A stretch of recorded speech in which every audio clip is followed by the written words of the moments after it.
Keesokan paginya, Abu mencoba kemampuan cermin itu.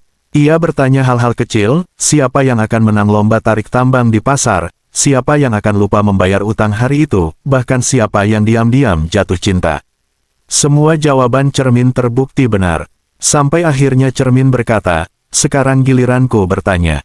Apa hal paling memalukan yang pernah kau lakukan di depan umum? Abu tertawa keras. Itu mudah. Pernah suatu kali aku mengira pintu istana terbuka, padahal tertutup.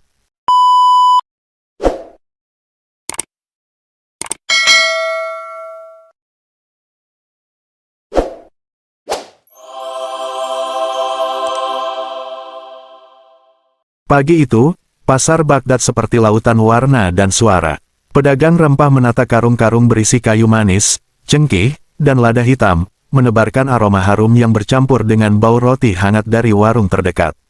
Abu Nawas berjalan santai di antara kerumunan, tangannya sesekali menyentuh kain sutra yang dijajakan, bukan untuk membeli, melainkan untuk sekadar merasakan kelembutannya. Ia memang tidak berniat membeli apapun hari itu. Baginya, berkeliling pasar seperti membaca buku cerita yang tiap halamannya adalah wajah, barang, dan suara yang berbeda. Ada penjual tembikar yang sibuk menawar harga, pengrajin perhiasan yang memamerkan gelang emas di bawah sinar matahari, bahkan anak-anak kecil yang berlari sambil membawa kantong kurma. Namun langkahnya terhenti ketika seorang pedagang tua dengan wajah penuh keriput memanggilnya pelan. Suaranya seperti bisikan yang hanya ditujukan kepada orang-orang tertentu. "Tuan, maukah kau melihat sesuatu yang tak dimiliki orang lain?" Abu menoleh dengan alis terangkat. "Kalau kau menawarkan hutang, aku sudah punya terlalu banyak," jawabnya setengah bercanda. Pedagang itu tersenyum samar. "Bukan hutang, tapi sebuah cermin. Bukan cermin biasa. Iya, bisa bicara." Abu mengangkat sebelah alisnya lebih tinggi lagi. "Bicara, lalu apakah ia bisa bernyanyi juga? Atau mengaji?" Pedagang itu menggeleng. "Tidak. Tapi ia akan berbicara hanya kepada orang yang cerdas." Kata terakhir itu diucapkan dengan nada yang membuat Abu merasa seperti sedang diuji. Abu Nawas memang terkenal suka menantang hal-hal aneh. "Kalau begitu," katanya sambil menyilangkan tangan di dada, "kalau ia menolak bicara padaku, berarti ia cermin bodoh." Pedagang itu terkekeh, lalu memberi isyarat agar Abu mengikutinya. Mereka melewati lorong sempit di belakang kios, tempat barang-barang antik dan aneh tersusun. Ada kendi dengan ukiran naga, kompas dari perunggu, bahkan topeng kayu dengan mata berlubang. Abu merasa seperti memasuki gudang rahasia yang menyimpan benda-benda dari negeri jauh. Di sanalah, di meja kecil tertutup kain lusuh, pedagang itu berkata pelan, "Inilah dia, cermin yang bisa bicara." Pedagang itu perlahan membuka kain lusuh tersebut. Debu berterbangan, membuat Abu bersin.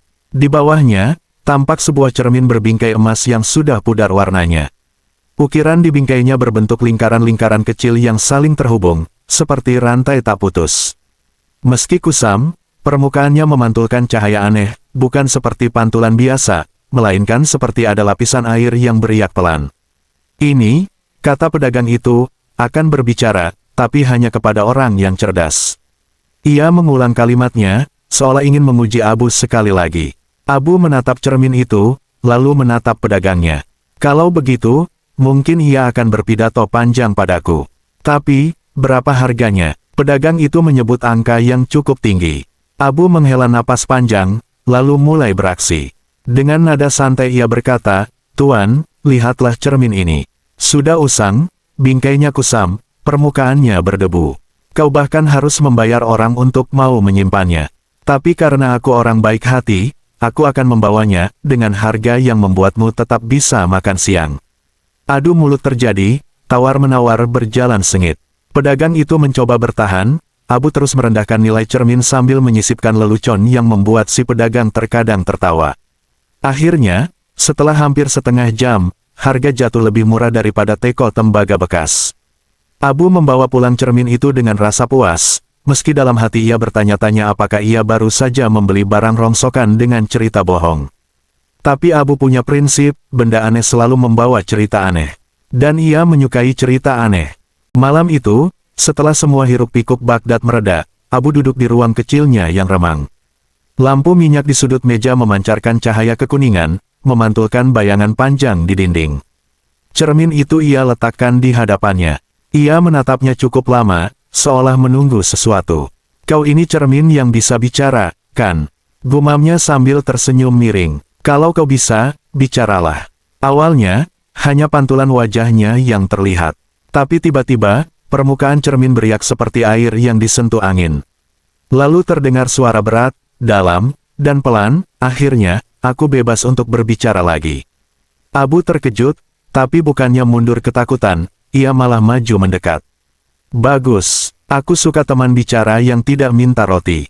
Cermin itu bergumam lagi, aku dapat memberimu jawaban atas segala pertanyaan, tapi hanya jika kau memberiku kebenaran setiap kali aku bertanya padamu. Abu menyandarkan dagunya di tangan. Ah, jadi kau semacam guru yang hobi balas dendam. Baiklah, mari kita bermain. Keesokan paginya, Abu mencoba kemampuan cermin itu. Ia bertanya hal-hal kecil, siapa yang akan menang lomba tarik tambang di pasar, siapa yang akan lupa membayar utang hari itu, bahkan siapa yang diam-diam jatuh cinta. Semua jawaban cermin terbukti benar. Sampai akhirnya cermin berkata, sekarang giliranku bertanya. Apa hal paling memalukan yang pernah kau lakukan di depan umum? Abu tertawa keras. Itu mudah. Pernah suatu kali aku mengira pintu istana terbuka, padahal tertutup. Aku berjalan masuk, dan menabraknya sampai roboh. Cermin bergetar, seperti puas dengan jawaban itu. Baik, aku akan terus menjawab pertanyaanmu selama kau terus jujur. Beberapa hari kemudian, Abu membawa cermin itu ke pasar. Ia pura-pura memeriksa dagangan, lalu menatap ke dalamnya. Cermin berbisik, pria di sebelahmu menyembunyikan koin emas di dalam sandal kirinya.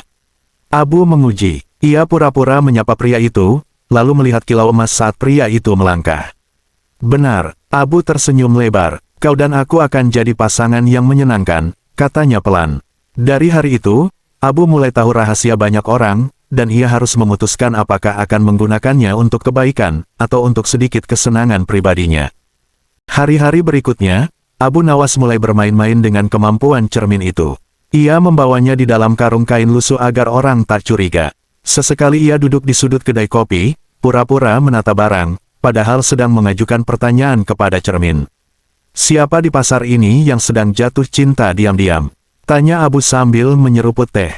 Cermin menjawab, perempuan penjual kurma itu, pada pemuda yang menjual ikan kering di ujung gang. Abu menoleh, melihat penjual kurma itu sesekali mencuri pandang ke arah si pemuda, lalu buru-buru menunduk ketika tatapan mereka bertemu.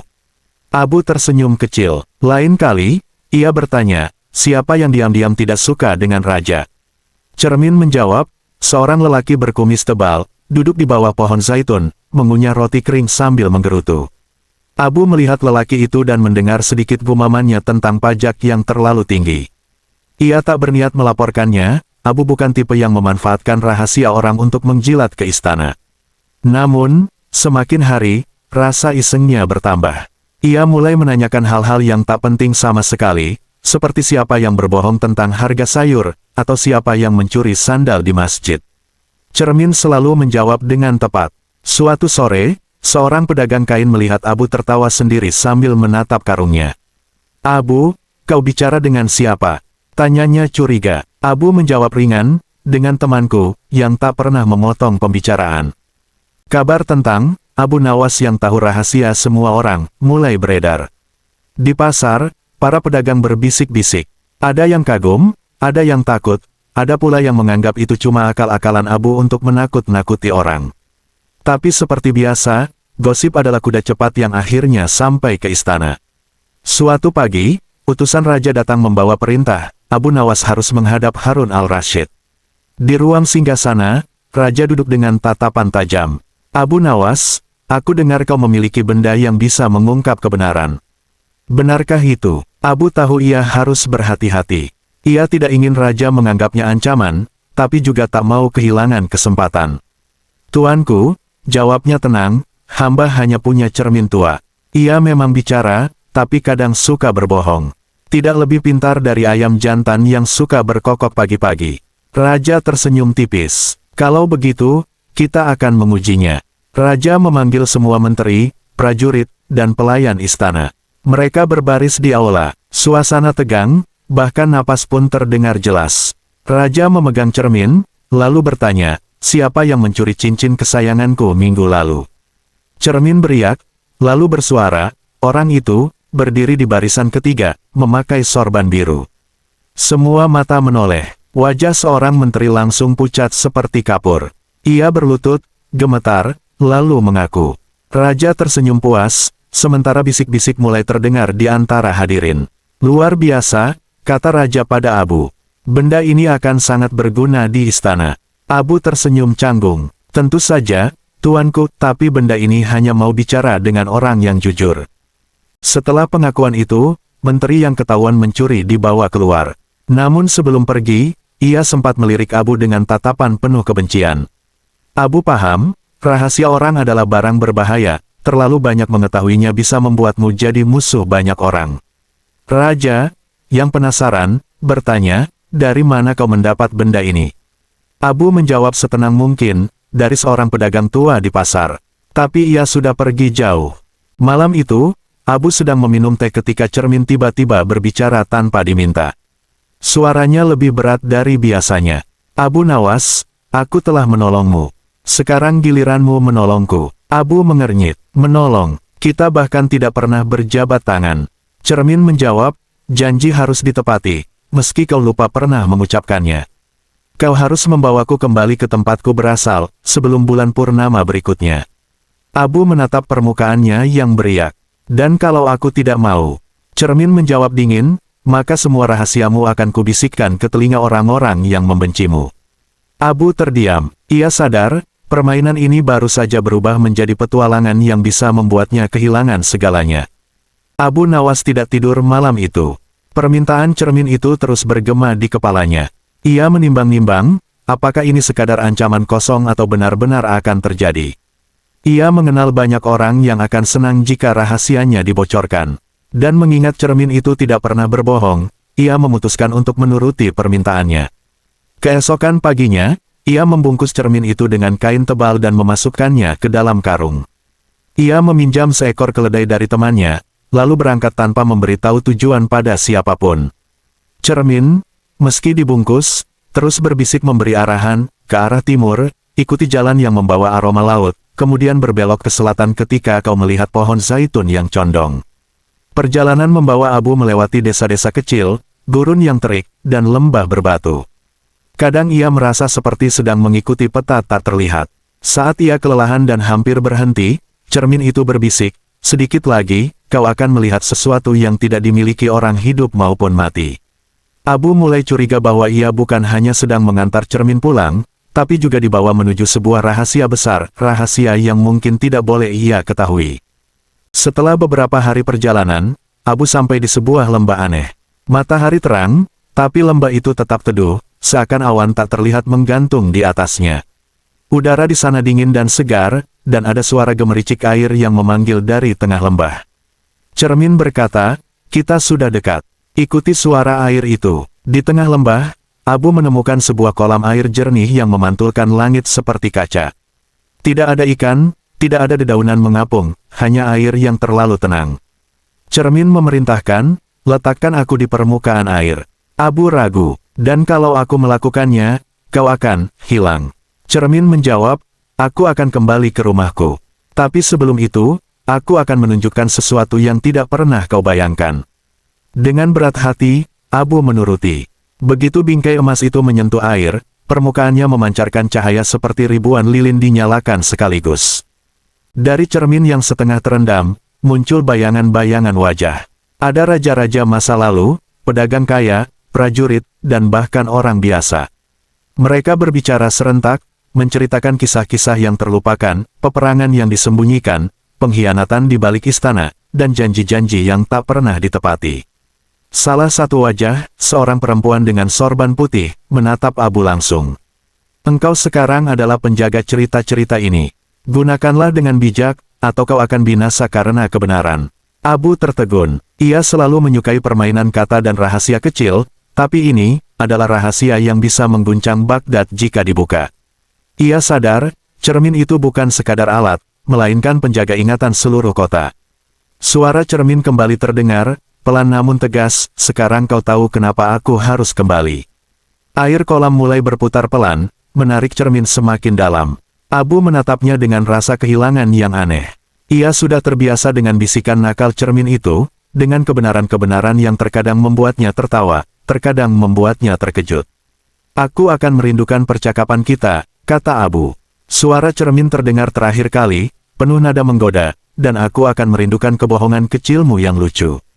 Lalu ia menghilang di kedalaman kolam, meninggalkan permukaan yang kembali tenang, seakan tak pernah ada apa-apa di sana.